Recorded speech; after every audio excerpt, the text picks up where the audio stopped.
can't quite explain it. Nothing's wrong, not exactly, but something isn't right. There's a hum beneath your thoughts, a static you didn't notice until the silence grew too loud. The colors of your life still show up, but they've lost their warmth, their edge, their weight. Conversations blur, days blur. You reach for things you used to love and find they don't land like they used to. It's like you're watching your life through a screen, even when your phone is off. And maybe that's the part that scares you most. Your phone isn't off. It never really is. Even when it's face down on the table, its gravity pulls at your nervous system. Every part of you stays slightly tilted toward it, toward the next ping, the next scroll, the next digital ghost to fill the pause you didn't know you were afraid of. You used to think fog was just a weather phenomenon, but now it's in your mind. It creeps in around your edges and clings to your thoughts. You try to focus on a book, on a person, on a single emotion, and your mind drifts mid-sentence, pulled elsewhere by something you can't name.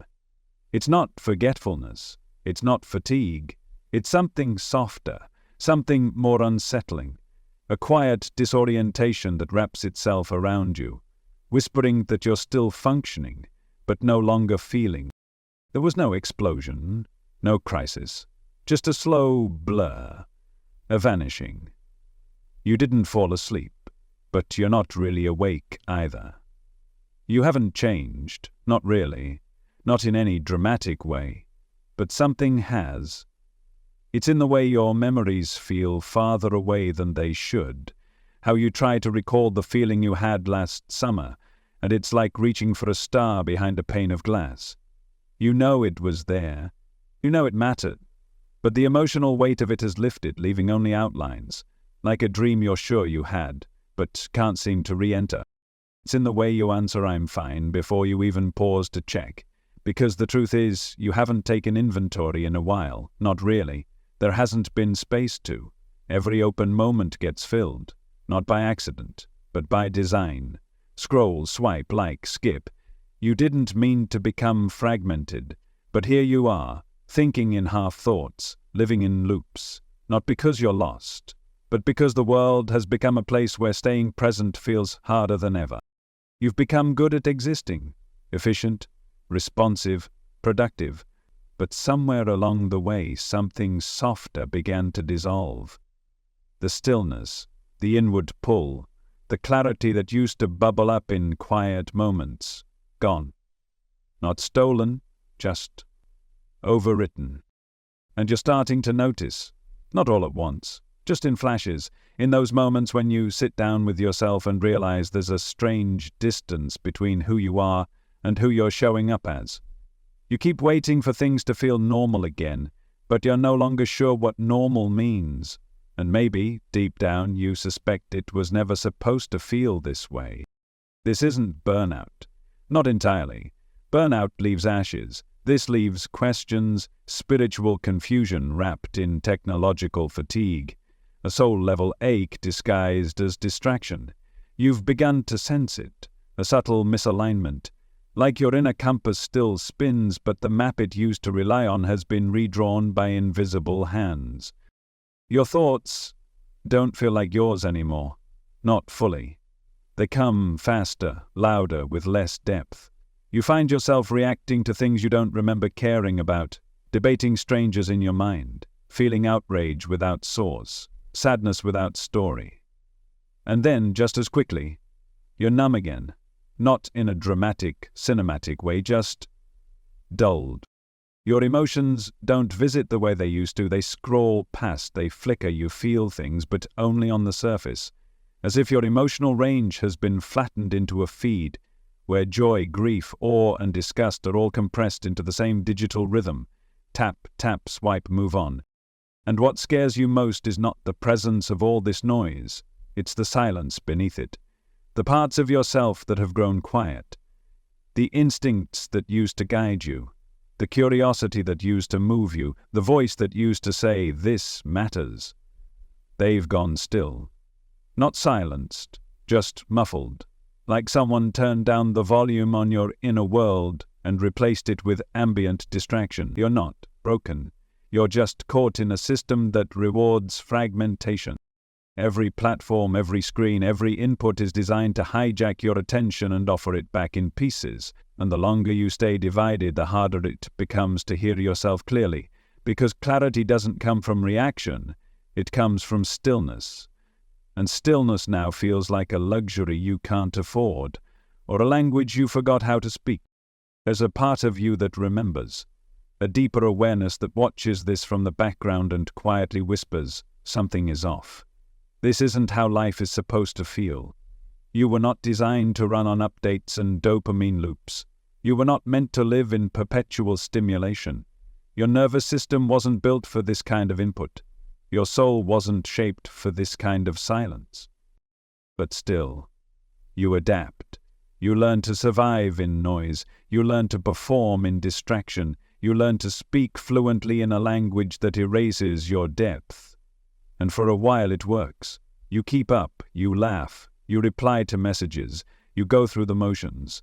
You meet deadlines, say I'm good, take selfies, join the cause. But underneath it all, something tender begins to fray. And you feel it in strange ways. Not always traceable, not always nameable. Sometimes it's the agitation that sneaks in during a quiet afternoon. Sometimes it's the ache you can't explain at the end of a perfectly normal day. Sometimes it's the feeling that you're too tired to feel, like the very act of caring has grown heavy. You don't remember when it started. You just know that more and more, your days feel like echoes instead of songs. Your life plays out like a memory you're already forgetting. And you find yourself wondering, is this just what life is now? Or is there something beneath all this noise? Something real, trying to call you back?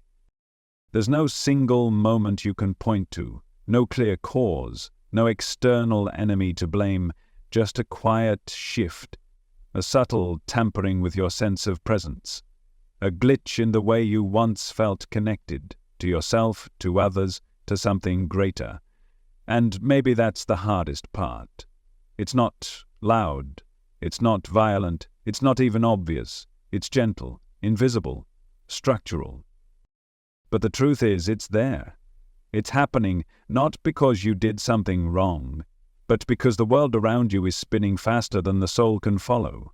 And you, beautiful soul that you are still here, still noticing, still whispering to yourself in quiet rebellion, this isn't how I want to live. This isn't what I came here for. And somewhere in that noticing, somewhere in that whisper, the glitch begins to crack. You didn't notice it at first. There wasn't some defining moment where everything broke. No great tragedy, no cosmic alarm. Just a slow, almost beautiful unraveling, a gentle drift. 1 degree at a time, so subtle, so quiet, you didn't realize how far you'd floated until you looked up one day and couldn't remember where you were headed. You still do the things you used to, you still show up, you laugh sometimes, you work, you respond, but it all feels slightly removed, like you're playing a character that used to fit but now wears a little too tight or a little too loose.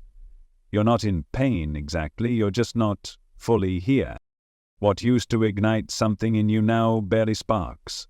That book that once moved you to tears, you reread the passage and feel nothing. That song you used to play when you needed hope, it washes over you now like background noise. You still remember the moments, you still know the significance, but the feeling, the aliveness inside those memories, it's dimmed, hollowed out. You tell yourself it's just a phase, that you're tired, that the world is a lot right now. And all of that is true.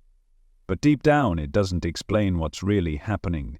It doesn't explain the way your passions have turned into memories, or why your dreams feel like scenes from someone else's life, or how, lately, every conversation seems to hover a few inches above your skin, close enough to hear but too far to touch.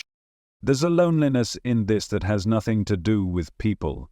You can be surrounded by love, by laughter, and still feel slightly out of sync, Like the frequency you once lived on has shifted. Like everyone else got the update, and you're stuck in an older version of reality, one you can't quite navigate anymore. You don't feel broken, just blurred, and that's what makes it hard to explain. Because if you were depressed, you'd know how to label it. If you were in crisis, you'd know how to ask for help, but this is slipperier, more elusive. A low tide of meaning, a quiet absence, not despair, not darkness, just a weightless drifting through a life that used to feel like yours. When did the colors start fading? Was it last week, when you sat outside and noticed that the sky looked more like a photograph than a living thing? Was it a month ago when you caught yourself scrolling through your own memories and realized you couldn't feel them anymore? Or was it the moment you stopped asking big questions? Not because you found the answers, but because you stopped believing the questions mattered. You used to feel so vividly. You used to ache with purpose, even if you didn't know what that purpose was. You used to look at the stars and sense a vastness, a mystery, a pull towards something beyond yourself. Now, even the night sky feels like a screensaver, beautiful but flat. You haven't lost your faith. Not really. You just stopped knowing what to put it in. There was a time when you believed in timing, in alignment, in signs. You saw the world as a conversation, not always easy to interpret, but always alive, always speaking to you. Now, you still look for synchronicities, but they don't land the same. You see repeating numbers and don't feel the old thrill. You feel love and don't rush to write about it. Even your sadness is quieter, as though even your pain has become polite. What happened? Why does everything feel like it matters less? Maybe it started when you became so good at surviving you forgot what it felt like to live. Or maybe it began when you stopped protecting the sacredness of your own stillness, when you let the world plug into you 24/7, when every pause became a cue to consume, when even rest became productive, when even joy became content. You didn't mean to lose touch. You were just trying to keep up. And somewhere in all that motion, your sense of center loosened. Your internal compass, once so clear, now spins in soft circles, unsure where to land. It's not that you don't care anymore. It's that caring feels expensive. Like every ounce of energy you give to anything, a thought, a person, an idea, takes more from you than it used to. Your soul is tired, not from one thing, but from the accumulation of small abandonments. You abandoned your silence. You abandoned your slowness. You abandoned the long walks, the deep thoughts, the aimless wandering that used to tether you to something real. Now even your peace is scared. Even your healing has hashtags. You've become fluent in performing, okay? A skill mastered by millions. You've become efficient at managing discomfort. But have you noticed how much effort it takes just to feel present now? How even your attempts to reconnect often feel more like rituals than revelations? You tell yourself you just need to get through the day. But how many days have passed like that?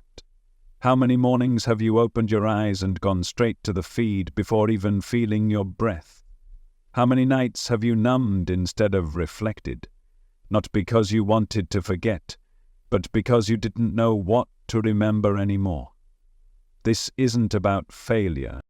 This is about disconnection from the small sacred things that used to hold you, from the inner world that used to ground you, from the why behind your what.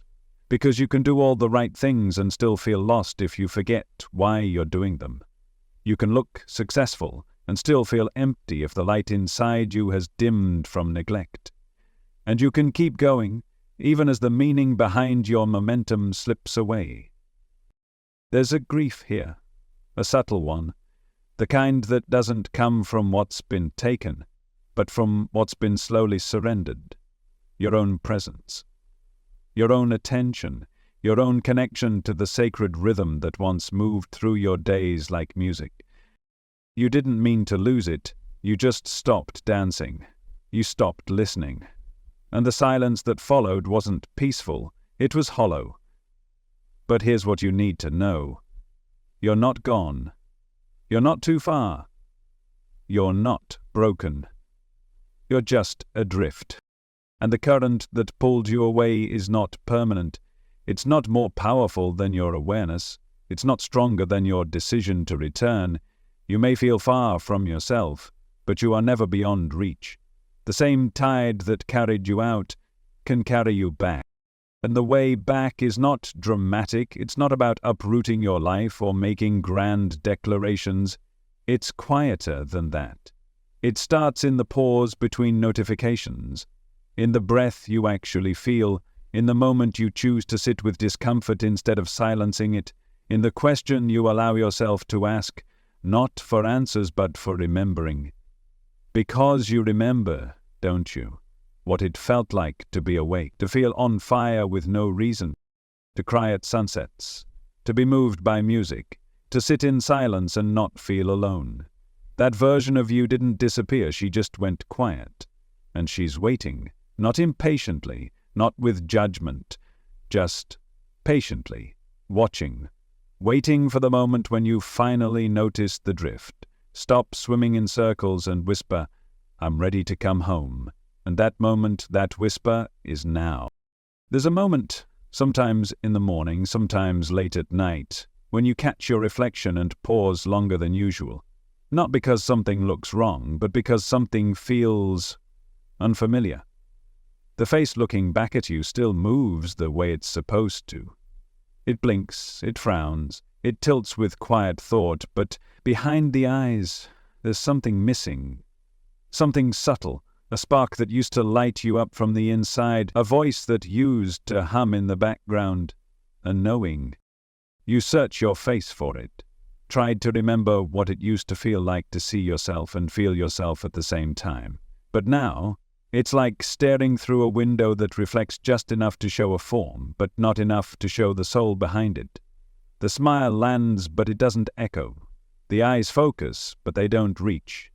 You still function, but it feels like something sacred is speaking in rerun. You move through your life competently. You do what needs doing. You answer messages. You follow the calendar. You smile when you're supposed to, offer reassurance when it's expected, and to the world you seem whole. You seem fine. But underneath that quiet performance is a strange hollowness, a subtle delay, like the audio is just a fraction off from the video, like you're lagging behind your own existence. There's no panic in it, no chaos. Just a slight desynchronization, like the rhythm of your soul and the rhythm of your world no longer match. You try to step back into alignment, but every attempt feels like dancing to music you can't quite hear. And so you mimic, you approximate, you become a rough sketch of yourself, filled in with habits and memories and best guesses. And yet, you remember being you. You remember waking up with fire in your chest, with questions that couldn't wait to be answered. You remember laughter that rose from your belly instead of your lips.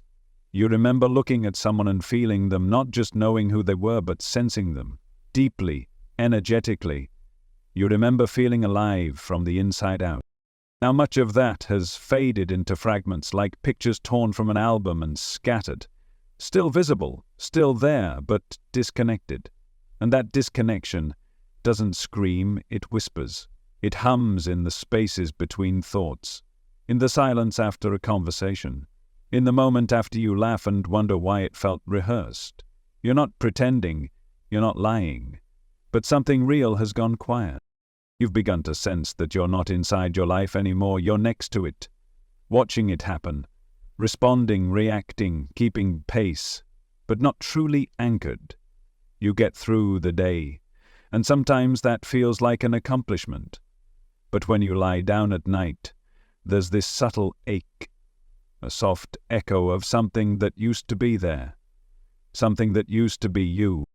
And this ache, this echo, it doesn't come from loss, it comes from disconnection, a spiritual dislocation, like you've stepped half a step outside of your own timeline. Everything still works, but nothing fully lands. Joy doesn't reach as deep. Sadness doesn't ring as true. Even your anger feels thin, like it's borrowed from someone else. You're not numb, you're just out of sync. That's the glitch. It's not a malfunction. It's a misalignment, a break between the signal of your spirit and the structure of your world, a moment when the code of your life no longer reflects the truth of your soul. You haven't collapsed, you haven't disappeared, but something has fractured in the invisible wiring that connects your inner world to your outer experience. You feel it when you try to meditate and your mind skitters like a stone across a too shallow pond. You feel it when you talk to someone you love and still feel oddly alone. You feel it when you try to feel anything deeply and it hovers just out of reach, like your own heart has moved one room over. It's not that you've become someone else. It's that the self, the one who used to move with purpose and presence, has receded into the background. Not gone, just suspended. Like a program still running, but minimized behind too many open windows. You find yourself asking questions you used to ask as a child. Who am I? Why am I here? What am I doing? But this time the questions don't feel curious. They feel urgent, like alarm bells wrapped in velvet. Gentle, but insistent. And the deeper you try to reach for answers, the more the glitch distorts them. Because the glitch doesn't just affect your attention. It affects your memory, your perception, your spiritual center. It filters your thoughts before you can even hear them fully. It whispers narratives about who you are and what matters. And if you're not careful, you start to believe them. You start to believe that the echo is your voice, that the hollowing is normal, that presence is too expensive, that depth is a luxury you no longer have time for. But deep down, your soul is not fooled. It grieves this desync. It misses the days when your life felt like a dance with the divine instead of a checklist you're trying to survive. It aches for the alignment that used to feel like breath, natural, effortless, whole. You've seen it in fleeting moments, when something honest breaks through the noise, a sunset that stuns you into silence, a song that stirs something ancient in your chest, a dream that feels more real than waking. In those moments, the glitch pauses, the veil lifts, and for just a breath you remember who you are beneath the static. That's how you know the glitch isn't permanent. It's persistent, yes, pervasive, seductive even, but not eternal. You were never meant to live in echo. You were never meant to feel like a simulation of yourself. You were never meant to watch your life from the outside. You came here to live, to feel, to connect, to remember. And maybe that remembering starts with this. The awareness that something is off is not a flaw in you. It is a signal, a sacred alert. A message from your highest self that says, this is not all there is. You are not all you've become. You are not this glitch. You are the one noticing it. And that's the first crack in the illusion. The glitch feeds on your unconsciousness, on your repetition, on your disembodiment. But the moment you notice it, the moment you look in the mirror and say, this isn't who I remember, you begin to re-enter the system, not as a passenger, but as a participant. You start asking better questions. You stop mistaking performance for purpose. You stop treating survival as success. You start choosing what you let into your field, what you give your attention to, what you say yes to, not from habit but from truth. The glitch doesn't vanish all at once, but it begins to loosen, to flicker, to falter in the face of your presence. And slowly the echo begins to shift. It deepens, it clarifies, it becomes voice again. Your voice, the one that existed before the filters and the algorithms and the noise, the one that knows who you are, the one that never left. You never agreed to this. Not officially, not with any ceremony or conscious decision. You didn't sign your name at the bottom of some contract that handed over the keys to your mind, and yet here you are, living inside an architecture you didn't build, following scripts you didn't write, reacting to impulses you didn't consciously choose. Your inner world, once a sanctuary, now feels like a storefront window, bright, curated, watched, and whether or not you realize it, much of what happens in your mind, your thoughts, your preferences, your opinions, even your sense of self, is being shaped by forces outside of you. Not with force, not with obvious manipulation, but with precision, with prediction, with personalization so convincing it masquerades as truth. You think you're choosing, but more often than not, you're being chosen.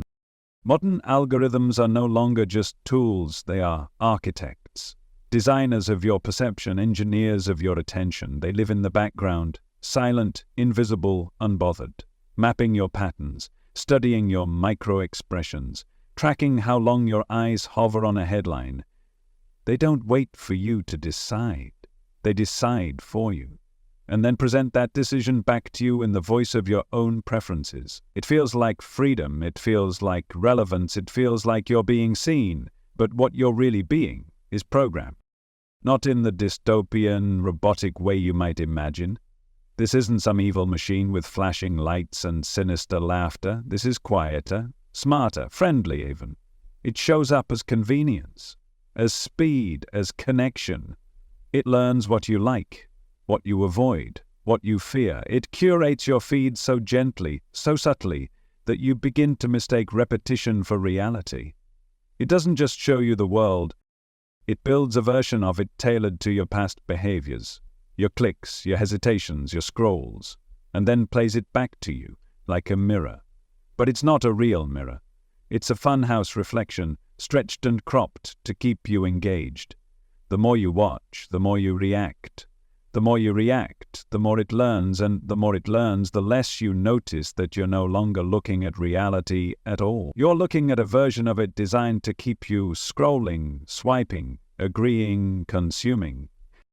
And so the architecture forms, not of code and circuitry, but of thought and identity. You're not just being shown content, you're being shaped by it. Shaped into a consumer, shaped into a believer, shaped into someone more predictable, more reactive, more easily categorized. The algorithm doesn't need to control what you think, it just needs to control the options you're given. Limit the ideas you're exposed to, narrow the voices you hear, and over time the edges of your personality start to soften and conform to the shape of your feed. You still feel like yourself, but something's changed. Your opinions seem firmer, but they arrived without the friction of thought. Your preferences feel stronger, but they were crafted by pattern recognition, not conscious evolution. Your emotions feel intense, but they're triggered by designed stimuli, calibrated just enough to keep you reacting, but never deeply enough to invite transformation.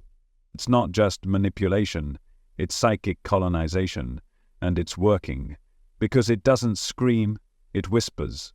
It doesn't force, it nudges. It doesn't invade, it seduces. You didn't opt into this, you were just nudged. One tap here, one video there, one suggestion you didn't think too much about.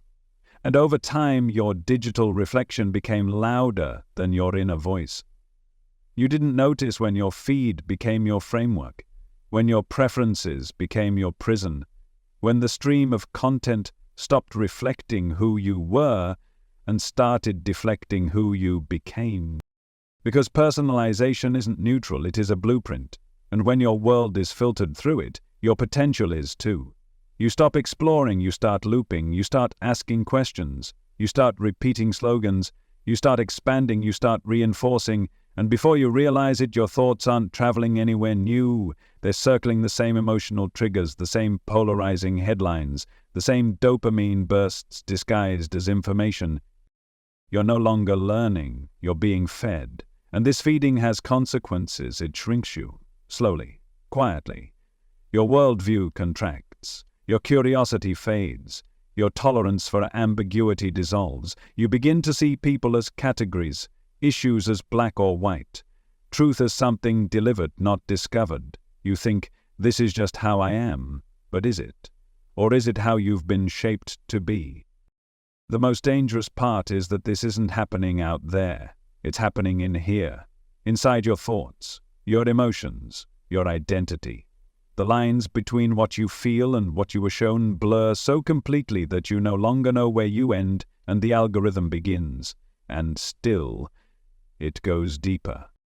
Because once you're predictable, you're profitable. Once you're programmed, you're manageable. Once your identity becomes data, your soul becomes marketable. And you, your essence, your imagination, your attention, become the most valuable product ever extracted. And what are you being sold in return? Comfort, convenience, certainty. But what's being taken? Spontaneity, depth, truth. Because truth doesn't trend. Nuance doesn't go viral. Stillness doesn't generate clicks. But your outrage does, your fear does, your loneliness does, and the system feeds on it, grows stronger from it, repackages it into content you consume until it becomes the lens through which you see everything, even yourself. But here's the thing no algorithm can fully account for: your awareness.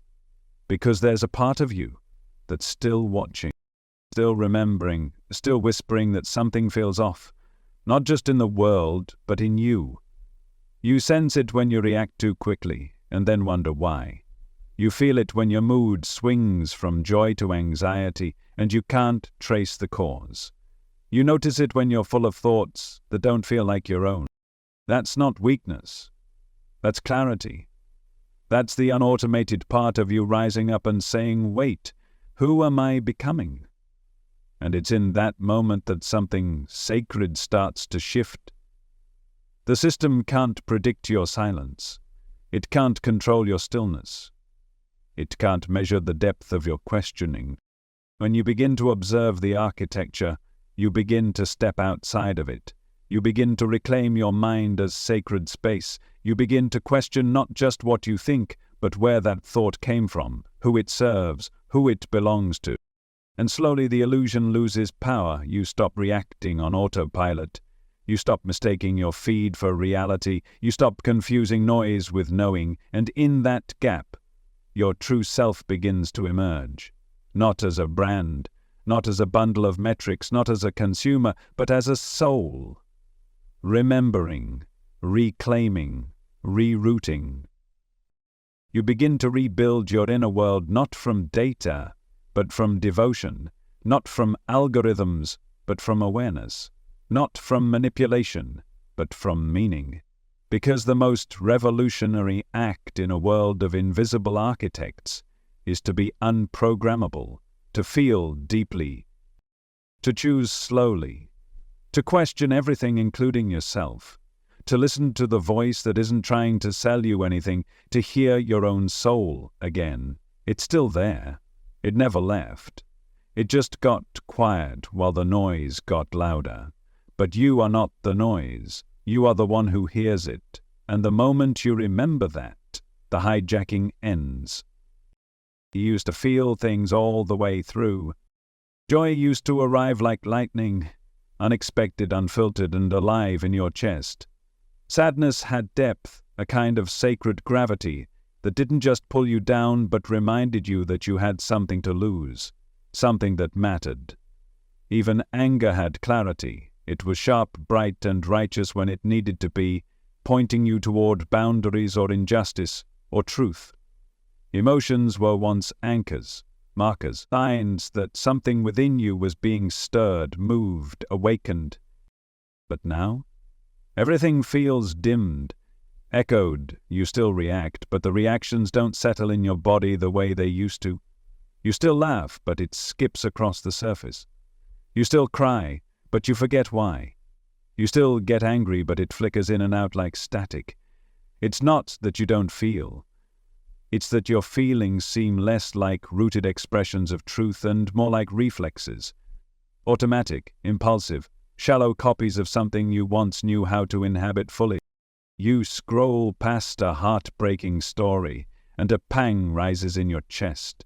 But before it can take root, you're already on to the next post. Another burst of emotion, another flash of reaction, and then another until all of it blends together into a soup of surface-level feelings, none of which fully arrive, none of which fully leave.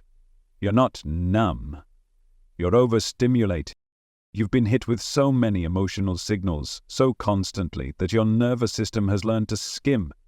It doesn't dive deep anymore. It can't. There isn't time. There isn't space. It has adapted to the constant flood by becoming shallow, reactive, cautious. It feels just enough to register, just enough to respond, but not enough to transform. There's a difference between reacting and feeling. A reaction is fast, sharp, immediate. A spark. A feeling is slower, denser, lived, a flame. You're surrounded by sparks all day, little bursts of emotion designed to catch your attention but not hold it. Headlines, images, comments, notifications, all crafted to pull on your emotional strings just enough to provoke you but not enough to reach you. And so you become conditioned to feel in flashes, to mimic emotion instead of embody it. You learn how to appear moved, to say the right words, post the right emojis, show the right concern. But deep down, you know the difference. You know what it feels like when something actually hits you, when it stays, when it reshapes you. And you know you haven't felt that way in a long time. You remember what it felt like to care without the world watching, to cry in silence because something genuinely cracked open inside you, not because it was trending. You remember feeling awe, not performance, not content, but awe at the sheer mystery of being alive. When was the last time something stopped you in your tracks like that? What's happening to you isn't disinterest, it's saturation. Your emotions are being stretched thin across too many inputs, too many screens, too many half moments that ask you to feel something new before you've had a chance to process the last wave. It's not your heart that's broken. It's your emotional bandwidth that's exhausted. You feel flashes of compassion, but it doesn't root into empathy. You feel irritation, but it doesn't form into clarity. You feel excitement, but it's gone by the next swipe. And underneath it all, there's this growing unease, a recognition that your emotional world has become performative, not because you're fake, but because the world has conditioned you to respond more than reflect, to mirror more than experience, to emote for the timeline instead of sit with yourself in real time. Even your joy feels curated now, even your grief has to be palatable.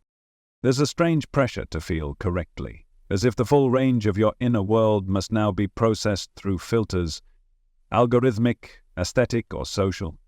And slowly, almost imperceptibly, your relationship with your own emotions begins to shift. You stop trusting them. You start questioning whether you're allowed to feel what you feel, whether it's too much, too inconvenient, too unshareable. You start to look outward for emotional cues. You wait to see how others are reacting before you decide how you feel, and in doing so you lose the raw, honest intimacy you once had with your own heart. You become emotionally fluent, but spiritually disconnected. You know the language of feeling, but not the presence. And here's the cost of all that performance. You begin to lose your emotional memory. You forget how to stay with a feeling long enough to let it teach you something, to let it metabolize, to let it carve new understanding into your bones. You forget that emotions are not just sensations, they are messages, maps, guides. They are how your soul speaks in a world that's forgotten how to listen. But you're still listening. Even if it's faint, even if it's quiet. There's still a part of you that longs to feel something all the way through. Not in public, not for applause, but for you. Just you. Alone with the vastness of your inner world, unedited and unfiltered.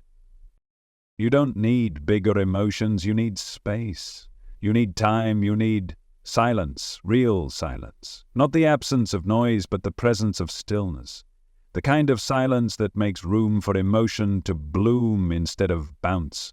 Because feelings are not fast food. They're slow cooked. And you've been fed so many microwaved versions of them that your soul is starving for something real. It's why you feel so tired after a day online. It's not the content itself. It's the constant emotional whiplash. The micro-hits of excitement, outrage, inspiration, envy, concern, back to humor, back to sorrow, all within minutes. again and again. Your system can't process that much input and still remain centered, so it starts to shut down, not entirely, not in a way that's obvious, but just enough to get through it all, just enough to keep going. And that's when the echo begins. You feel echoes, not emotions. A delay, a duplication, a hollow resonance of what once was deep. But your soul hasn't forgotten. It still knows the real thing. And the real thing doesn't come through a screen. It doesn't arrive on schedule. It doesn't fit inside a caption.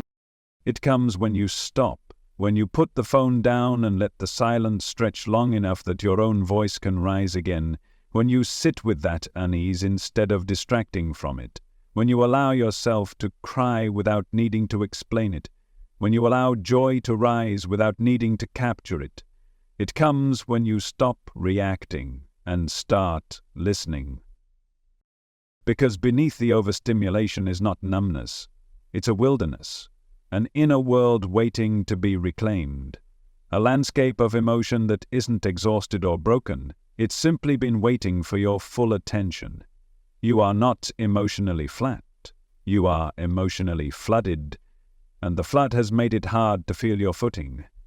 But the waters can recede. And when they do, you'll find that your emotions were never gone.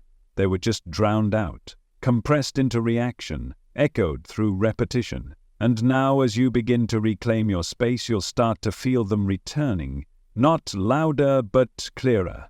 They'll arrive not as sparks but as embers, not as noise but as truth. And they'll remind you, you are not here to perform emotion, you are here to feel it, to learn from it, to be reshaped by it. And when you do, when you start living from conviction instead of echo, the world starts to shift. Not because the noise has stopped, but because you've found your signal again. And in that signal is the power to remember who you are, not as a reaction, but as a presence. There's a certain kind of tired you carry now, not the kind that sleep can fix, but the kind that builds slowly, invisibly, as your attention is broken into 1,000 pieces each day. You don't notice it at first, the little pings, the quick glances, the momentary distractions that feel harmless, even productive. But over time they accumulate, and without realizing it you begin to disappear inside the structure of something far bigger than you, something designed to steer your focus, not with force, but with frictionless seduction. You think you're in control. You think you're choosing where your attention goes, but the truth is, most of the time your attention has already been sold before you even know it's been taken. There are no chains, no locks. Just designs perfected by engineers and tested by algorithms to keep your eyes flickering, your brain buzzing, your awareness constantly skipping just ahead of presence. This isn't random, this isn't an accident. This is the architecture of distraction, built intentionally, profitably, invisibly, a maze of micro-interruptions wrapped in the illusion of connection, and you live inside it. You're not lazy. You're not unfocused, you're being fragmented. Every tab you leave open, every reel you half-watch, every article you skim but never finish, every vibration you check just for a second, they all leave a trace, a fracture, a moment where you exit yourself just briefly and return feeling not quite whole. It doesn't seem like a big deal. That's the trap. None of it feels like enough to matter, but add it all up, day after day, year after year, and the cost is staggering. Because what's being stolen isn't just your time. It's your presence, your ability to think deeply, to feel fully, to remember. You tell yourself you're just forgetful lately, that your memory isn't what it used to be, that you just have too much going on.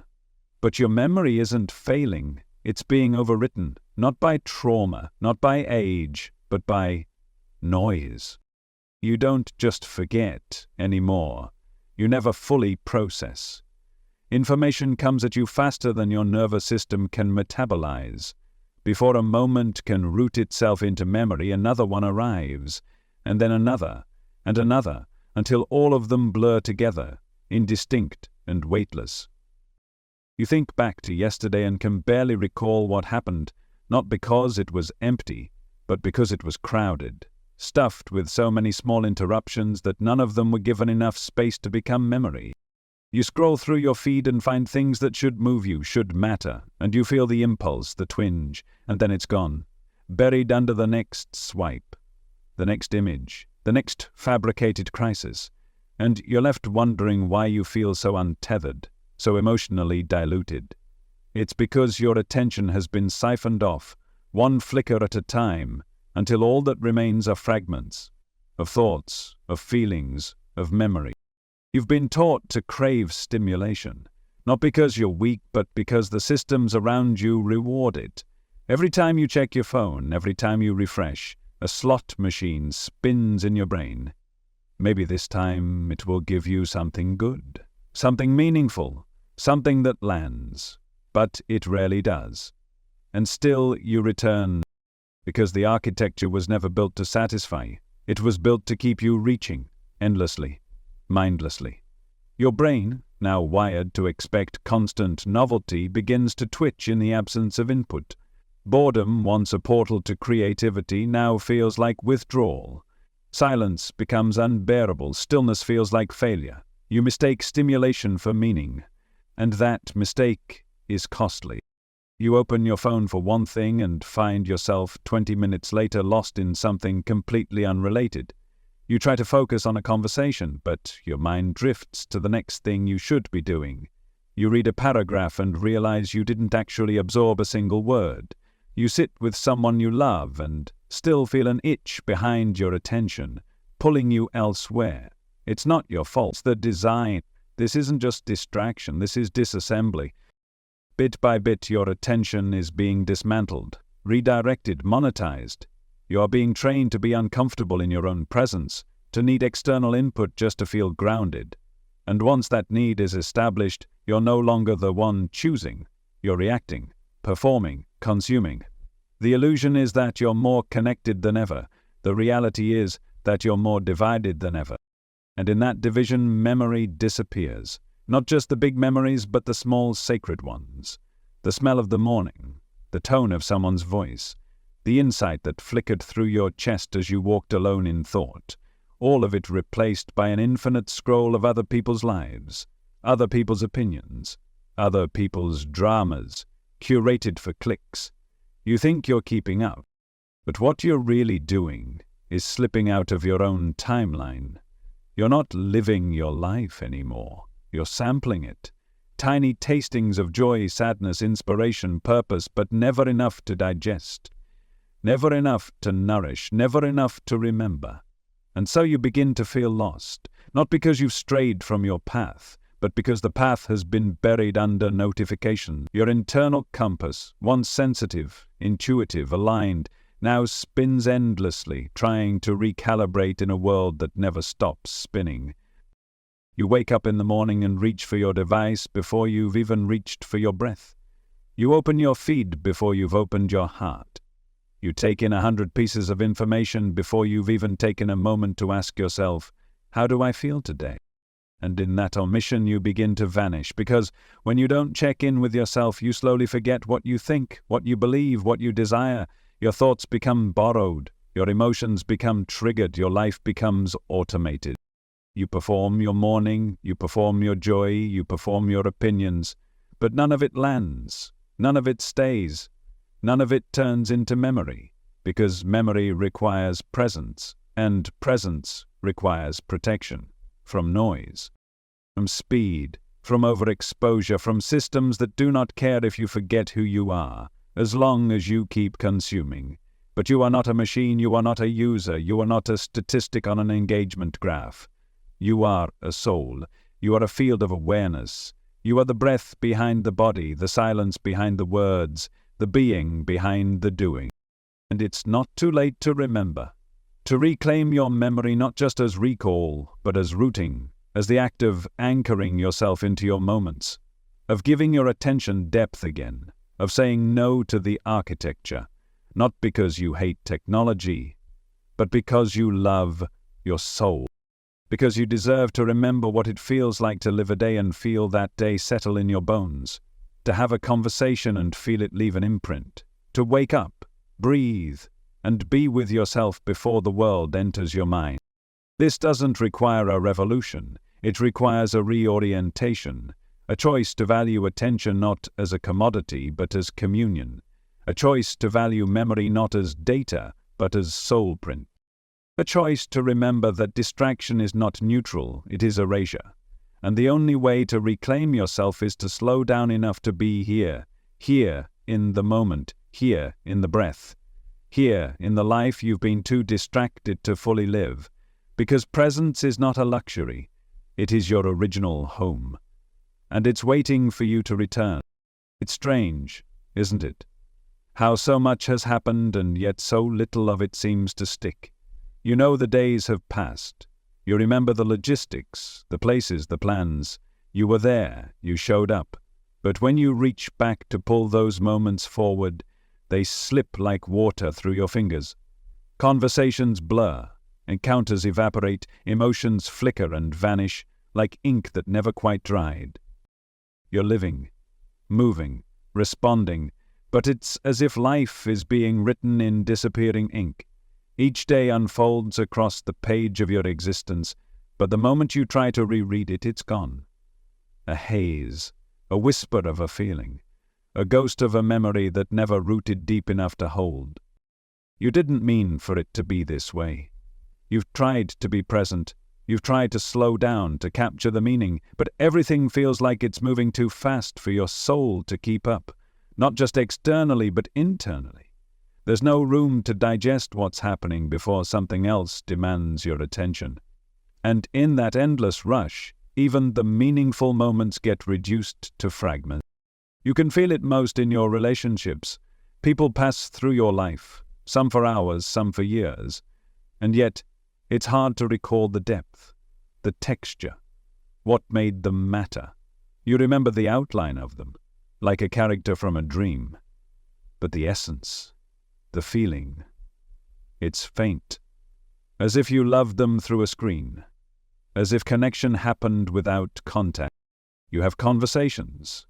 Some are long, some feel important, but they vanish after they end, not because they were empty, but because you never had time to sit with them, to let the words settle, to let the emotions soak through the fabric of your being. You are already moving on, already being pulled forward by the next thing, the next message, the next obligation. So the words dissolve, the meaning fades, the connection gets archived in a place you can't seem to access anymore. You wonder, am I losing my ability to feel, to remember, to make meaning? But it's not that your capacity has diminished, it's that your system is overloaded. You're trying to write poetry in a storm, trying to hold meaning in a world that doesn't pause long enough for sentences to form. You're trying to ink your soul into the pages of your life, but the pen keeps running dry before the thought completes. This isn't about being inattentive, this is about being unanchored. You're not just forgetting, you're not just distracted, you're not encoding. That's the deeper wound. You are present enough to witness your life, but not slow enough to absorb it, to make it part of you, to weave it into the fabric of your becoming. Your life has become a draft that never gets published. You keep writing, living, experiencing, but none of it makes it to print. None of it gets bound. It stays in the in-between, real but not remembered, lived but not integrated, felt but not held. You can feel this erosion most clearly in your inner world, in how your sense of self begins to blur at the edges. Who are you now, really? Not just what you do, or who you're with, or what you're working toward, but you, the one who feels, the one who witnesses, the one who holds memory like sacred clay. That version of you feels further away now, not gone, just backgrounded, drowned out by a life that keeps demanding the next thing before you've finished being with the last one, a life that prioritizes output over reflection, motion over meaning. And in that imbalance, the days become weightless, not because they don't matter, but because they pass through you without friction, without pause. without the anchoring that only stillness can offer. You used to sit in silence and feel the gravity of a moment. Now silence feels awkward, useless. You reach for your phone, your playlist, your fee, anything to avoid the discomfort of stillness. But that stillness was where you used to store your life. It was where your experiences went to be unpacked, where your memories were stitched together into understanding. Without it, you're left with snapshots, glimpses, drafts that never make it past the first paragraph. And it leaves you feeling untethered, like your life is happening next to you instead of through you. You walk through a beautiful day, but you don't remember the sky. You hold someone you love, but the moment slips away before you can imprint it on your heart. You reach a milestone, and it feels like something you're supposed to celebrate, but deep down, you're wondering why you feel nothing at all. Because meaning isn't automatic, it has to be made. And you make it by feeling, by slowing, by anchoring into the moment long enough for it to leave a mark. But when the world is designed to keep you moving, those anchoring moments become rare, and without them your life becomes a stream of unfinished sentences, each one carrying potential, none of them landing. You tell yourself you'll come back to it later, that you'll revisit that idea, that emotion, that person, but later never comes. And when you finally reach for the memory, it's faded, blurred, gone, and it breaks your heart in subtle ways. Not in sharp pain, but in a kind of quiet grief, a mourning for all the beauty that passed through you without being held, all the love you felt but didn't have space to deepen, all the clarity you glimpsed but didn't have time to write down. There's a tragedy in this erosion, but also a revelation, because the fact that you feel this at all means you are still aware, still alive, still capable of noticing what's missing, and in that noticing a doorway opens. You can choose to live differently.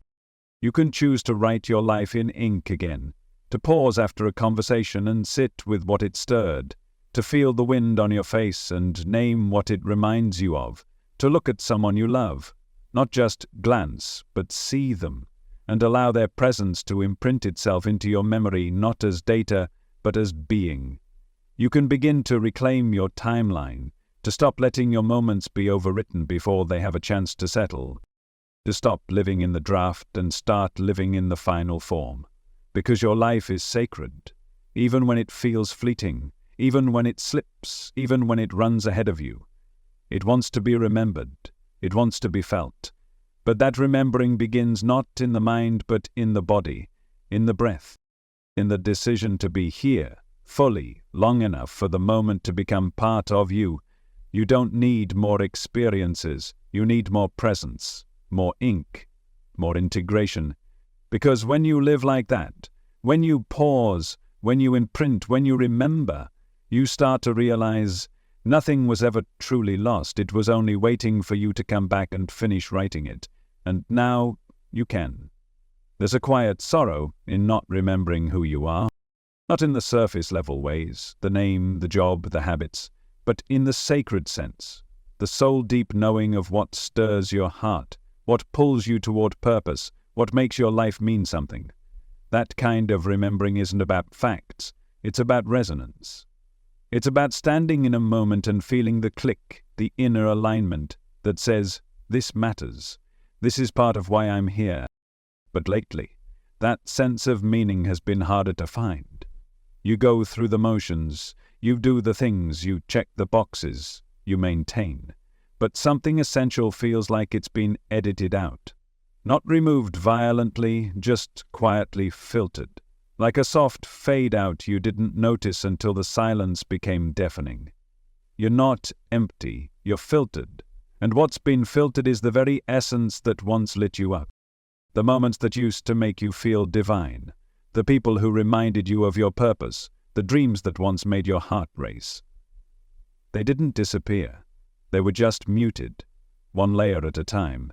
And as the noise of the world grew louder, their signal was drowned in static. Meaning can't grow in noise. It needs stillness. It needs space. It needs memory. Because meaning is not a flash, it's a layer, a weaving of memories, feelings, symbols, moments. It's built over time, formed in the quiet connections between what you live and what you hold. And when you stop holding your moments, when your memory becomes a blur of unprocessed days, meaning has nothing to root into, so it fades, not because it's gone, but because you've been engineered to forget it. Apathy doesn't come from lack of desire. It comes from overload, from the slow erosion of inner space, from the loss of silence, from the barrage of information that never pauses long enough for you to feel. And in that barrage, meaning is replaced with performance. Purpose is replaced with productivity. Wonder is replaced with urgency. You begin to move faster, hoping to feel something again. You chase goals, you chase updates, you chase connection, but the more you chase, the less you feel. Because the chasing was never the problem, the forgetting was. You didn't forget your soul because it faded. You forgot it because the world taught you to value everything but your soul. It taught you to value relevance over reverence, to value stimulation over stillness, to value being seen over being whole, and as those values settled into your system, something sacred slipped through the cracks. You stopped asking the real questions. You stopped seeking beauty for its own sake. You stopped looking at your life as a mystery and started treating it like a to-do list. And meaning can't survive in a life reduced to tasks. It needs ceremony. It needs breath. It needs reflection. But you've been conditioned to skip those things. Not by some obvious command, but by 1,000 subtle cues. By the culture that praises busyness. By the algorithms that prioritize conflict. By the social norms that treat slowness like failure. And so you adapt. You become fast, efficient, disconnected. Not because you stopped caring, but because caring became too costly, emotionally, energetically, spiritually. And that's the most dangerous kind of forgetting. The kind that doesn't feel like forgetting. The kind that feels like adapting. Until one day you wake up and realize you've gone days, weeks, maybe years without feeling moved, without feeling awe. Without crying for no reason, without standing still and thinking, this moment is holy. You've gone so long without those moments you begin to question if they were ever real, if maybe you just outgrew them, if maybe meaning is something you're supposed to sacrifice for adulthood or stability or survival. But that's the lie. That's the engineered amnesia. Because the truth is, meaning has always been there. It's been waiting. It's in the smell of rain, in the glance from a stranger that lingers a second too long, in the poem that makes your chest ache, in the song that makes you feel like you're remembering a life you haven't lived yet. It's never been gone, but when you stop paying attention to it, when you let distraction become your default, it stops showing itself to you. Not out of punishment, but because meaning isn't interested in forcing itself into your field. It waits to be invited. And you invite it by slowing, by remembering, by choosing to feel. But when the architecture of your life is built on reaction, not reflection, meaning doesn't stand a chance. You can't feel the sacred if you're always bracing for the next thing. You can't hear the whisper of truth if your mind is constantly filled with noise. You can't hold beauty if your hands are full of urgency. So your spirit begins to shut down, not out of depression, but out of defense. You stop dreaming. You stop reaching.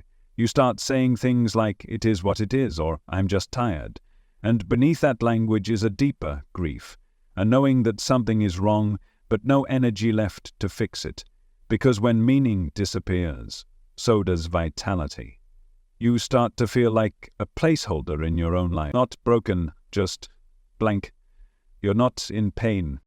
You're in pause, waiting for something to wake you up again. But nothing outside of you can do that. Because meaning doesn't come from the outside. It comes from the remembering. Remembering that your life is not data. It is story. It is ritual. It is resonance. And every day that passes without feeling it is not just a day lost, it's a thread untied from the great tapestry of who you are becoming. But the good news? You don't need to go looking for meaning. You just need to make space for it to return. Turn off the noise. Sit in the quiet. Let the discomfort of stillness wash over you without running from it, because beneath that discomfort is you. Not the you that the world shaped, the original you, the sacred self. The one who cried at sunsets, the one who dreamed in color, the one who felt the presence of the divine in the most ordinary of things. She hasn't gone. She's just been waiting for silence, waiting for you to look away from the noise long enough to hear her voice again. And when you do, when you pause, when you listen, you will find that meaning comes rushing back, not as a single answer, but as a frequency, a resonance, a return. And in that return everything changes, apathy dissolves, vitality returns, the sacred rises, and you remember finally that your life is not meaningless, it is miraculous. You just forgot how to feel it, and now you remember. There comes a moment, quiet, almost imperceptible, when you look at yourself and feel like a stranger. When you look at yourself and feel like a stranger, you remember who you were, or at least you think you do. The things you used to love, the way your laugh used to echo freely in a room, the dreams that once kept you up at night because they burned too brightly to be ignored. You recall her. This version of you that felt alive, expressive, lit from within. But now, she feels like a story, like a character you used to play, like someone you knew in another lifetime. You remember the old you, but she feels like fiction. Not because she wasn't real, but because the distance between you and her has grown so quietly, so gradually, that you didn't notice the unraveling until it was already underway. There was no grand betrayal, no defining moment of collapse, just a series of small silent forfeits. A passion set aside here, a boundary softened there, a dream shelved for now that slowly became never. And now you find yourself standing in the shell of your own life, surrounded by versions of yourself that never got to finish becoming. You tell yourself you've matured, that people change, that passions evolve. And while that's true, there's a difference between evolution and erosion. One expands, the other diminishes. And what you're feeling isn't the growth of a new self, it's the grief of a fading one. Your identity didn't vanish in a single sweep, it faded like mist in morning light. And the reason it hurts so deeply is because you didn't just lose things, you loved them. You once cared fiercely about ideas, about art, about people, about causes. You had a way of seeing the world that felt uniquely yours, like your soul had its own fingerprint. But somewhere along the way, the world got louder than your inner voice, and slowly you stopped listening. Your passions didn't die, they were drowned, buried beneath obligations, numbed by routine, stifled by the quiet fear that maybe they weren't practical, that maybe you were being naive, that maybe growing up meant letting go. But letting go of your fire is not maturity. It is abandonment. And that's the ache you've been carrying, the weight of the self you exiled in the name of becoming reasonable. You look back at the things that once lit you up and they feel distant, alien. You try to reconnect, but the spark feels forced. The old books you adored don't hit the same. The music you once played now gathers dust. The colors of your creativity feel muted, like paint left out too long to dry. It's not that those things stop being meaningful. It's that you have been stretched so thin that you no longer have the emotional space to meet them. Because when your identity is in survival mode, passion feels like a luxury. So you adapt. You shrink. You become efficient. You play roles that make sense. You do what needs to be done. And slowly, you disappear. You become a function, a task list, a series of obligations. You smile on cue, show up on time, hold it all together.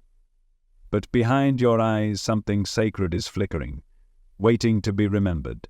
And that flickering, it's memory. Not of facts, but of feeling. A way of being fully, unapologetically you. You remember how it felt to be curious for no reason, to create without outcome, to chase dreams even if they made no sense on paper. You remember how alive you used to feel simply walking through the world with your heart wide open. But now it feels like you're watching that version of you through a pane of glass. You can see her. You can't reach her.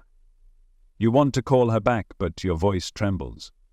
Because you're not sure she would even recognize you anymore. And that doubt, that hesitancy, is the deepest fracture. It's not that you forgot who you are. It's that you stopped believing you were allowed to be her. You started believing that identity was something to be managed, not expressed. That authenticity was a risk, that your true self was too much, or too tender, or too complicated. So you edited, filtered, performed. You became easier to explain, easier to consume, and with every edit something went missing, not because you weren't trying, but because the world rewards conformity far more than it rewards originality. And now here you are, half present in your own skin, aware enough to know what's missing.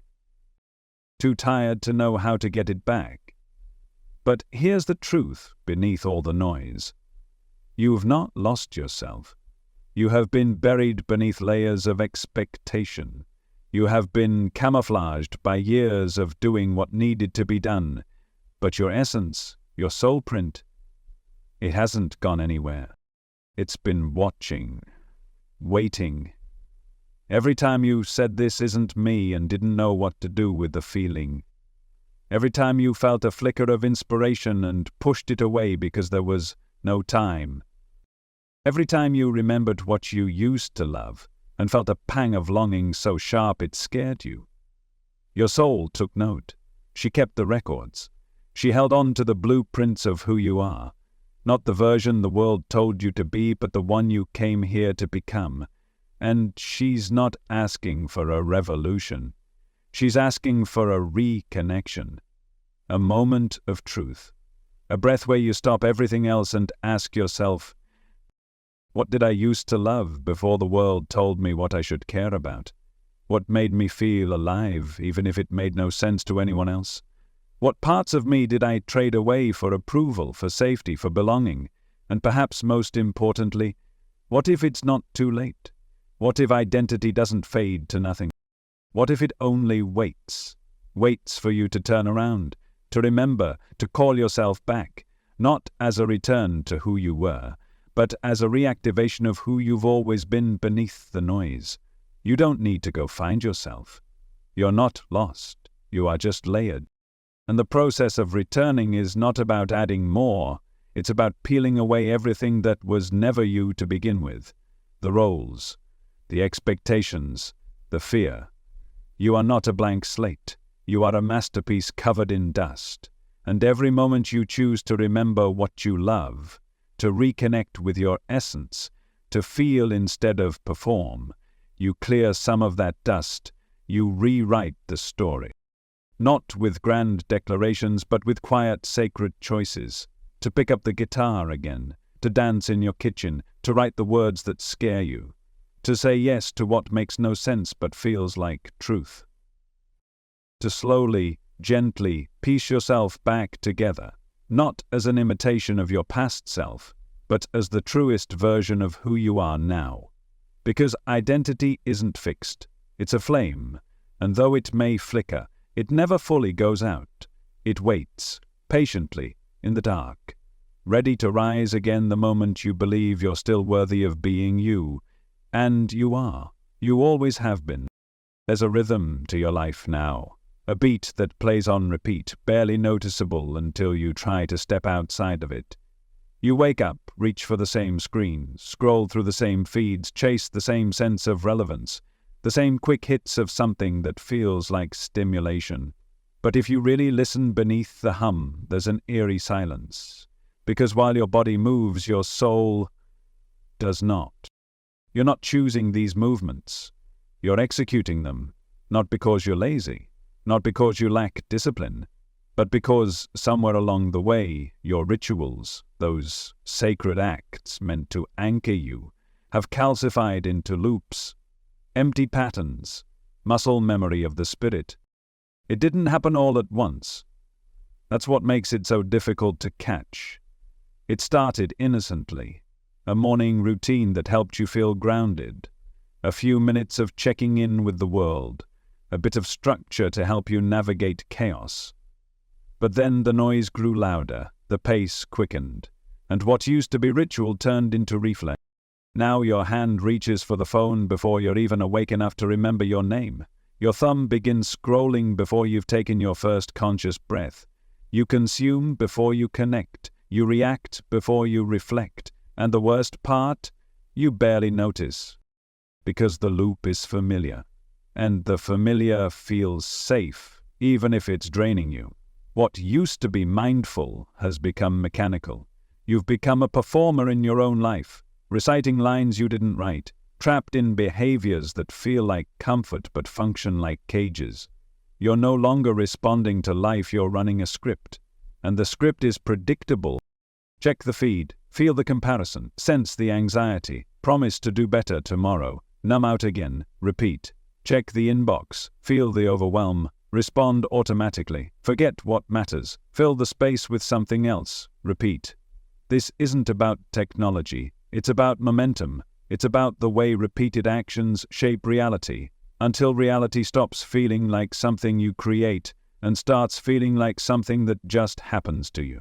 It's about the loop, the silent unconscious cycle that runs your days.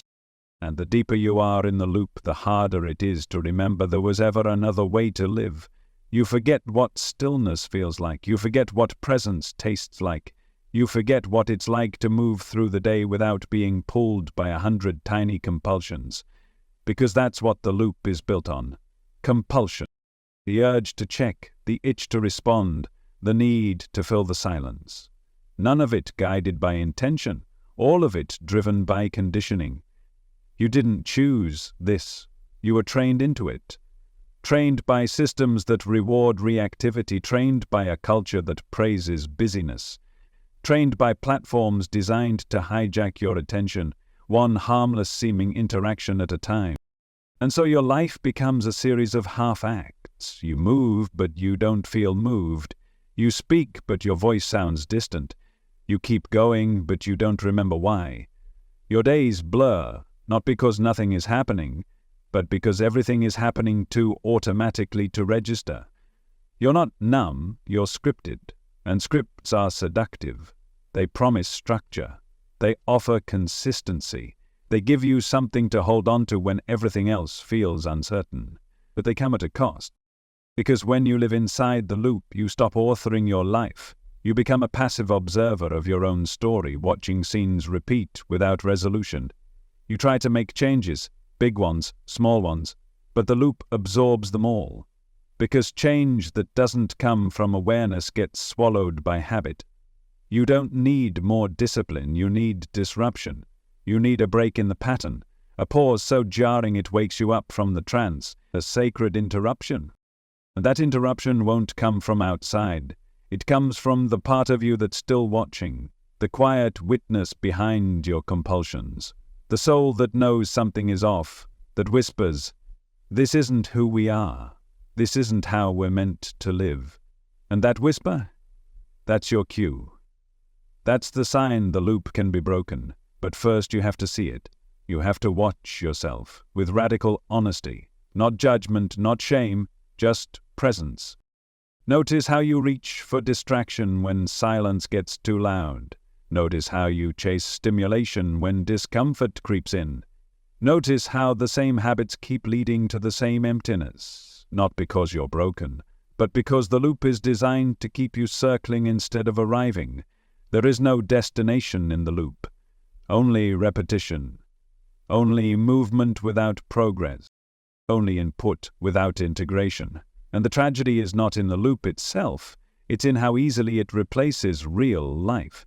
How it tricks you into thinking you're doing enough when really you're just doing again, over and over, until the weeks pass, the months blur, the years vanish, and you wake up wondering where you went.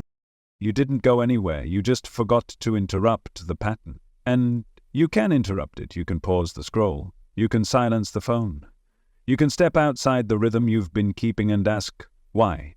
Why this? Why now? Why am I choosing this again? Because the moment you bring awareness to the pattern begins to lose its power. The loop thrives on unconsciousness. Awareness is its unraveling, and that awareness doesn't need to be dramatic. It can start with a breath, a walk without a destination, a meal without a screen, a question asked not to fix, but to feel. And as you reclaim those micro moments, you begin to write a new script, one authored by intention, not reaction. You begin to remember that rituals are sacred not because they are repeated, but because they are chosen.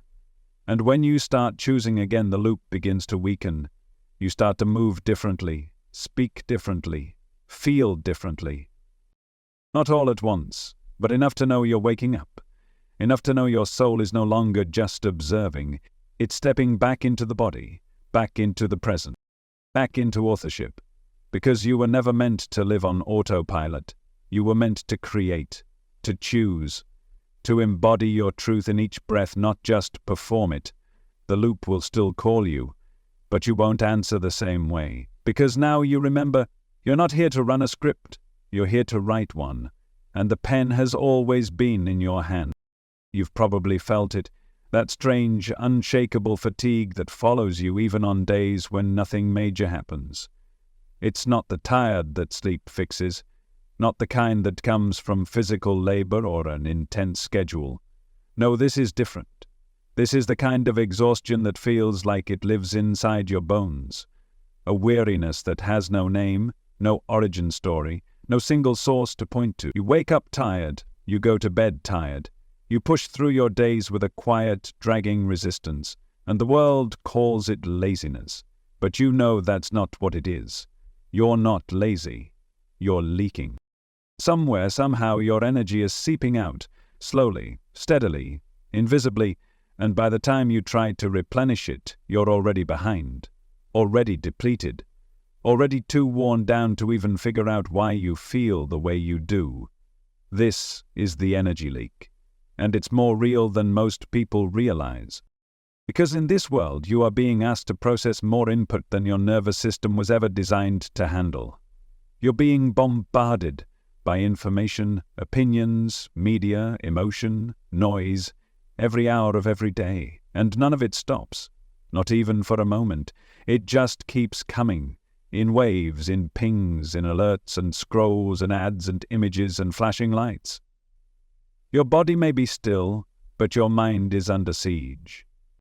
And here's the thing, every single piece of input you receive, no matter how small, requires energy. Even the ones you don't consciously notice, especially those micro-decisions, split-second judgments, emotional reactions to headlines you barely read, the subtle tension you hold in your body when you're trying to stay caught up with everything. None of that is neutral. It all costs you something. And when there's no integration, no time, no space, no pause to digest what you're taking in, that cost accumulates. You become emotionally overdrawn, spiritually undernourished, psychically threadbare. But the world doesn't account for that. It only sees whether you're producing, whether you're performing, whether you're moving. So you learn to hide your depletion. You mask it with caffeine, distraction, to-do lists, or a forced smile. You tell yourself you're just in a slump, that you'll get your motivation back soon. But deep down, there's a heavier truth forming. You're not just tired. You're leaking energy into everything that doesn't serve you, into every scroll that drains without giving, into every task that demands without fulfilling, into every conversation where you're present physically but disconnected emotionally. And because none of these leaks are dramatic, you don't notice them until the tank is empty, until your soul is on silent mode and your body feels like it's moving through syrup, until joy feels like a memory and passion feels like pressure. You start wondering why the things that used to light you up now barely register. You start questioning your ambition, your discipline, your capacity. You start thinking, maybe this is just who I am now, this half-lit version of myself. But no, you are not broken. You are just unprotected. Your energy has been open-looped into too many channels with no boundary, no container, no return. You're not lazy. You're porous. And the world loves a porous soul, because porous people are easy to shape, easy to sell to, easy to guilt, to push, to manipulate with urgency and shame. If you're always tired, you're easier to control. If you're always drained, you don't have the strength to ask real questions, to rebel, to reclaim your space. And so the leak continues. Some of it comes from screens, some of it comes from unspoken obligations, some of it comes from people who mean well but don't notice how much of you they're pulling. And some of it, heartbreakingly, comes from within, from the parts of you that feel guilty for resting, that confuse stillness with worthlessness, that have internalized the lie that being on all the time is the same thing as being alive. But being on is not the same as being whole. It is possible to be busy and hollow, to be productive and depleted, to be connected and completely disconnected from yourself. So, what's the way out? Not more effort, not more optimization, not more schedules or self-improvement strategies. The way out is to seal the leak.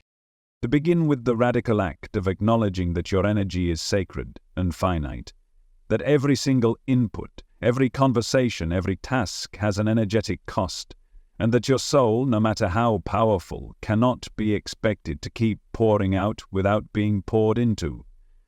This means pausing, not to do more, but to feel more, to notice what drains you even if it's subtle, to notice what restores you even if it seems small, asks for more than you can give.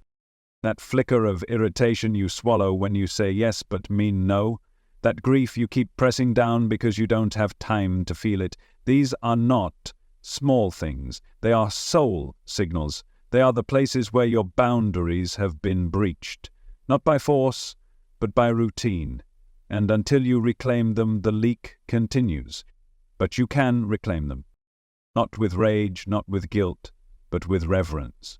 You can choose to stop apologizing for needing rest. You can choose to unplug not as an escape, but as a homecoming. You can choose to notice when your body says enough, and trust that whisper like it's sacred scripture. You can choose over and over to return to your center.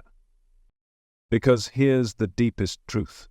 Energy is not just fuel, it is essence, it is the language of your soul. And every time you protect it, you protect your connection to who you truly are. The leak isn't just about fatigue. It's about forgetting. Forgetting what it feels like to be full. To wake up with clarity instead of fog. To speak with conviction instead of obligation. To create, not because you're hustling, but because your cup runneth over. That fullness is possible, not when you do more, but when you honor more. When you honor the cost of your energy and stop spending it on things that give you nothing in return. You don't need to escape your life.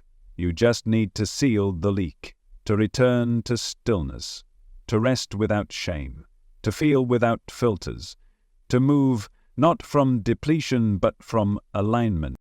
And when you do, you'll begin to notice something miraculous. The heaviness lifts, the fog clears, the joy returns, not all at once, but steadily.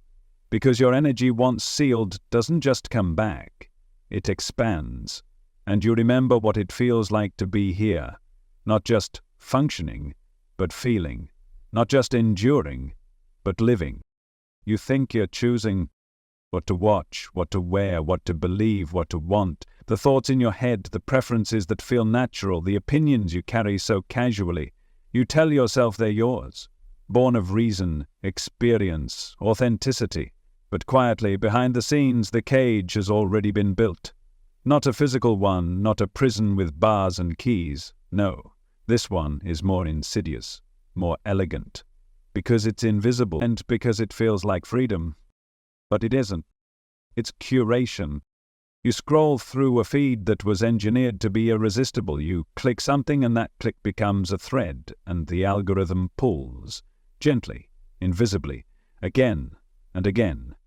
Until your perception narrows, your range of awareness gets tighter, the path you walk becomes smaller, more familiar, more digestible, and eventually you forget there was ever a wider path at all. This is the invisible cage, and you're living inside it. At first it feels like convenience, a personalized world, tailored suggestions, seamless experiences, the illusion that everything you need is already waiting for you. But personalization is not neutrality, it's control, dressed as kindness, because to offer you only what you already prefer is not freedom, it's containment. When containment is disguised as choice, you stop asking the deeper questions. Why do I want this? Where did this belief come from? Is this my desire, or one that was placed there? You don't ask, because the system makes it feel like you're in charge. You clicked, you scrolled, you followed, but each of those decisions was nudged. Each of those choices was offered to you on a menu someone else created. A menu designed not to liberate, but to loop. And once you're in the loop, the walls start rising. Softly, silently, thought by thought. You're shown content that confirms what you already believe. You're fed ideas that feel like your own voice echoed back to you. You're given shortcuts for thought, so you don't need to wrestle with complexity. And over time, your curiosity fades, your openness shrinks. You begin to mistake repetition for truth, familiarity for alignment. You start to hear the same ideas over and over, and because they wear your language, they feel like yours, but they're not. They're theirs, with your accent, crafted to sound like you, to feel like you, so much so that questioning them feels like self-betrayal. That's the brilliance of the cage. It's built inside your identity. It doesn't limit your body, it limits your imagination. It tells you, this is who you are, and then floods you with evidence to reinforce it. You think you're free because you feel seen, but being seen isn't the same as being sovereign. Being understood isn't the same as being unchained. And somewhere deep in your body you know this. You feel the tightness, even if you can't name it. The subtle frustration when everything feels predictable. The emotional fatigue that follows constant affirmation with no challenge. The numbness that creeps in when your thoughts start sounding like slogans. You feel it, that something is off. But it's hard to articulate, because the walls are made of your own reflection. And how do you escape something that looks like you? How do you rebel against a voice that uses your tone, your cadence, your favorite phrases? The system is brilliant. It doesn't need to silence you, it just needs to echo you. To give you a slightly modified version of your truth, 1 degree off, and repeat it until it becomes habit. Until your instinct, your real, sacred instinct, is buried beneath 100 programmed reactions. You say what you're supposed to say, you like what you're supposed to like. You perform your authenticity without realizing it's a script. And all the while the path narrows. You don't feel the limitation until something breaks, until your soul bumps up against the edge of the script, until a real question sneaks in, one that doesn't fit the pattern, one that can't be answered in memes or mantras, one that demands silence, nuance, depth. And when that question rises, something ancient in you stirs, because that's what this system fears most. Not rebellion, but awareness, the sudden awareness that your mind has been mapped, that your instincts have been trained, that your inner compass has been subtly, steadily rewired to point toward outcomes that benefit something or someone else. It's not paranoia, it's design, and once you see it, you can't unsee it. You begin to notice how your feed never challenges you, it sedates you. You begin to realize your reactions aren't unique, they're rehearsed. You begin to feel the contours of the cage. You grieve. Because there was a time when your thoughts were wild and untamed, when you didn't know what you believed, and that was okay, when curiosity led you, not algorithms. When your worldview was something you crafted, not something that was fed to you in digestible pieces. You remember that version of yourself. And she didn't need the loop, she didn't need the echo, She didn't need to be constantly affirmed. She needed to feel real, to sit in the unknown, to ask hard questions, to stretch beyond what was comfortable. And slowly, you start to reclaim her. You take the first step toward the edge of the cage, not with rage, not with destruction, but with a quiet refusal. You stop reacting on cue. You pause before clicking. You get curious about your own mind again. You allow discomfort to sit with you. You let silence grow large enough to invite new voices, not from outside, but from within. Because the real you, the one that existed before the curation, before the scripts, before the likes and the follows, she hasn't gone anywhere. She's been waiting for you to hear her beneath the noise. It's loud, but because it's true, because it doesn't seek applause. It seeks alignment, and when you find that voice, even if it's shaky at first, the cage begins to dissolve, not because the system has changed, but because you have. Because freedom isn't about escaping the system, it's about remembering who you are in spite of it. It's about standing in the center of the illusion and choosing reality anyway. It's about reclaiming your mind as sacred ground, your choices as holy, your voice as unrepeatable. Because in a world designed to mimic you, the most radical act is to be undeniably yourself. And no algorithm can predict that. No cage can contain it. No voice but yours can speak it into being. It doesn't happen with a flash of light or a thunderous voice from the sky. It doesn't look like fireworks or feel like an epiphany. Most people miss it entirely, but one day something small changes. Something subtle. A pause in your movement. A breath that feels a little more grounded.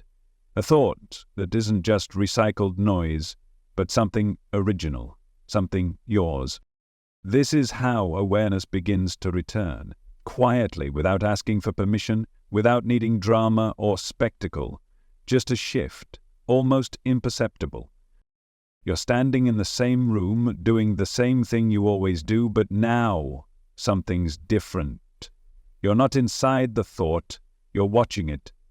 You're not reacting to the scroll, the sound, the tension, you're witnessing it. For the first time in what feels like ages, you're not merged with the moment. You're separate from it. Not in a disconnected way, but in a conscious one. You've become the observer again, and the moment that happens, the glitch begins to break. Because the glitch, that quiet distortion of your reality, relies entirely on your participation. It needs your unconscious agreement. It needs you to be asleep with your eyes open, to confuse reaction with choice, to treat noise like truth. But when awareness returns, even in the smallest breath, that illusion starts to falter. You don't have to run anymore, you just have to notice. Notice the way your body tenses when a notification hits. Notice the way your mind jumps to check something before you even know what you're looking for. Notice the way a piece of content makes you feel, not just what it says, but how it moves you. You don't have to analyze it, you don't have to fix it, just watch. Because watching is the first act of spiritual sovereignty. When you observe without judgment, you interrupt the loop. You give yourself back to yourself. And in that moment you remember something ancient, something deeper than language. You are not the noise in your mind, you are the one hearing it. That realization doesn't scream, it whispers. And yet that whisper can unravel the entire cage. Because awareness is the only thing the system cannot control. It can track your behavior, it can predict your choices, it can shape your preferences, but it cannot own the witness inside you. That witness, that spacious, sacred self, has never been programmed. It has only been buried under speed, under urgency, under the myth that you must always be becoming something else. But as awareness returns, you remember, you are already what you're seeking. You've just been distracted from it. Awareness doesn't ask you to transcend your life. It doesn't demand escape. It invites you in, back into your body, back into your senses, back into this moment. Even now, feel it. The weight of your body in space, the sound behind the sound, the breath beneath the breath. You don't need to climb a mountain or enter a monastery to awaken. You just need to come back. To right here, to what is, not what you want it to be, not what you fear it might be, just what is. That return is a homecoming. And in that homecoming, the glitch loses its grip. Because the glitch only works when you believe it's real, when you believe that the simulation is all there is, that the noise is the truth, that the performance is who you are. But when you become the observer, you see the space between stimulus and response. You see the moment before the compulsion, you feel the difference between choosing and reacting, and in that space sovereignty is restored. Not all at once, not with fireworks, but piece by piece. You notice the urge to scroll, and instead you place your phone down gently. You hear the inner critic speak, and instead of obeying it, you just listen, without agreement, without resistance. You find yourself reaching for distraction, but this time you pause, you breathe, you stay, and in that staying, something miraculous begins to unfold. You feel your soul stretching out again, not in some abstract way, but in the body, in the silence, in the simple, sacred act of being here. Here where the sunlight hits your skin. Here where your breath returns home. Here where your thoughts soften and your heart speaks again. Awareness doesn't need grand gestures. It grows in the mundane, in the still moments between the noise, in the return to presence over and over again, until presence becomes your natural state, not your exception. And as you strengthen that awareness, the world begins to change, not because the outer world is different, but because your relationship to it is. You stop being seduced by urgency. You stop chasing what doesn't resonate. You stop outsourcing your authority to systems that do not honor your soul. You realize, I do not need to be downloaded with more information. You need to remember who you are underneath it all. You don't need another hot take, another article, another algorithm to tell you what matters. You know what matters. You've always known. It's just been buried under the noise. And now, in the quiet, it begins to return. The subtle knowing, the intuitive voice, the sacred clarity. Not as a shout, as a reawakening. You begin to choose from alignment, not anxiety. You begin to rest without guilt. You begin to speak from the core of your being, even if your voice shakes, because you are no longer playing the role the world scripted for you. You are no longer moving on autoplay. You are no longer shaped by what is fed to you. You are shaped by what rises from you. And what rises now is truth. Truth you didn't learn, but remembered. Truth that doesn't need defending, only embodying. Truth that is your birthright. This is what happens when awareness awakens. It doesn't give you more control. It gives you clarity. It doesn't eliminate struggle, it eliminates confusion. You still have to move through life, but now you're in it, not lost in it. You can feel again, choose again, nurture again, not because the world changed, but because you did. Because now you see. Now you remember. Now you are awake. And awakening once begun cannot be undone, even when you forget, and you will. Awareness waits, not to punish, but to welcome, because every moment is another chance to return, another chance to notice, another chance to be here, fully, honestly, lovingly. You are not behind. You are not broken. You are not too far gone. You are awakening. And that's more than enough. There's a moment that comes after the unraveling. After the glitch has been seen for what it is, after the loops have been questioned, the filters peeled away, the noise softened just enough to let you hear your own heart beat again. In that space, something stirs. It's not grand, it doesn't arrive with fireworks, but it's real. It's the remembering, the slow, sacred return to yourself. Not the self they taught you to become, not the version of you curated for algorithms or shaped by trauma or masked in survival. The real you, the one beneath all that, the one who still knows how to be, how to breathe, how to belong to this moment, and to this moment alone.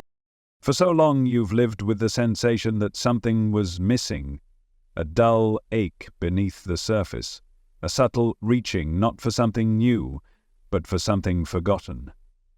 And maybe you called it anxiety, maybe you called it restlessness, maybe you just learned to live with it, that constant, quiet feeling of not quite here.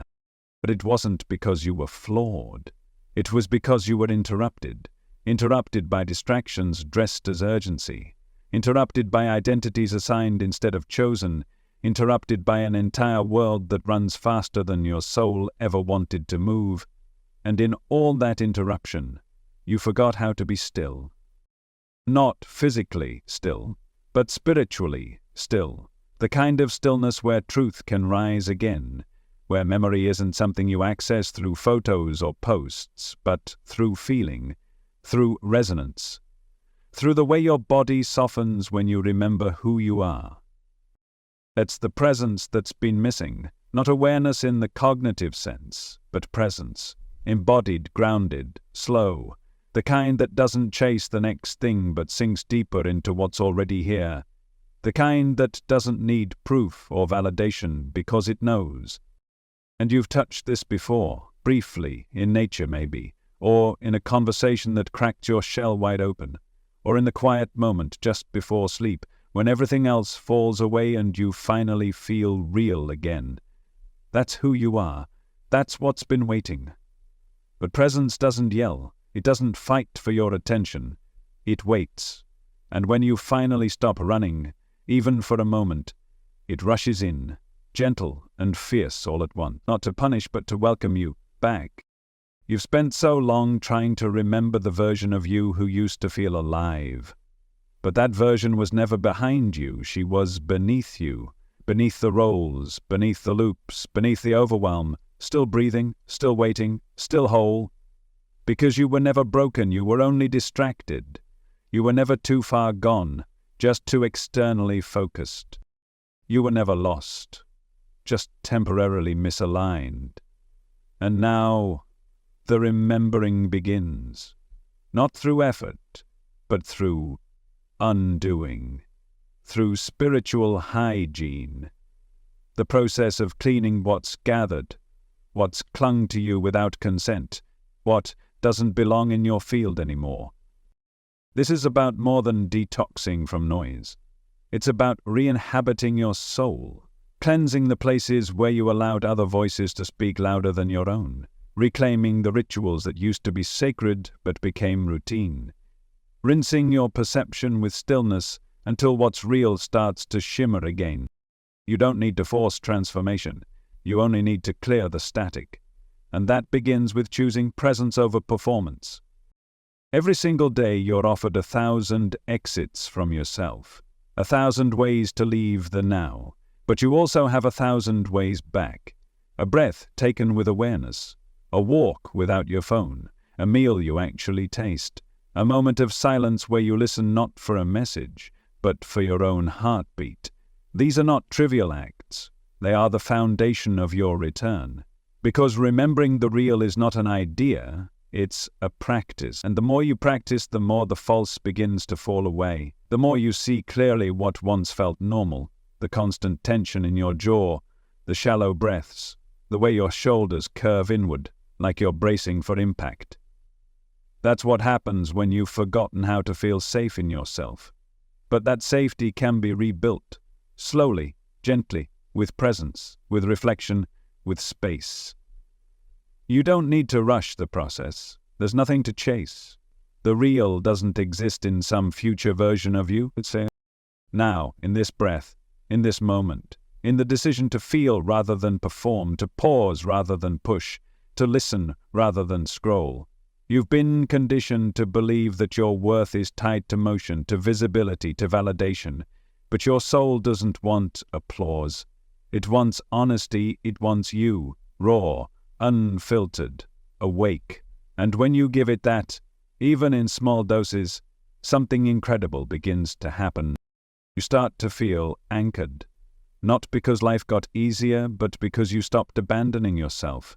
You start to feel vibrant, not because you did more, but because you felt more. You start to feel free, not because the world changed, but because your relationship to it did. This is the awakening, not loud, not cinematic, but real, like light filtering through dust, like a song you forgot you loved playing softly in another room, like a whisper that says, "Welcome home." You'll still forget. That's okay. Presence isn't about perfection. It's about return, again and again and again, and each return brings you closer to the truth that you are not the story you were given, you are not the glitch. You are not the script, you are not the curated version of you that the world mirrors back. You are something far more luminous, far more grounded, far more whole. You are the space behind the noise, the stillness beneath the scroll, the soul behind the eyes. And even if the world tries to distract you again, and it will, you now carry the key. Presence, stillness, awareness, the gentle acts of coming back to what's real. Because in the end, remembering isn't about finding something new, it's about returning to what you've always been. And now, quietly, beautifully, powerfully, the remembering begins.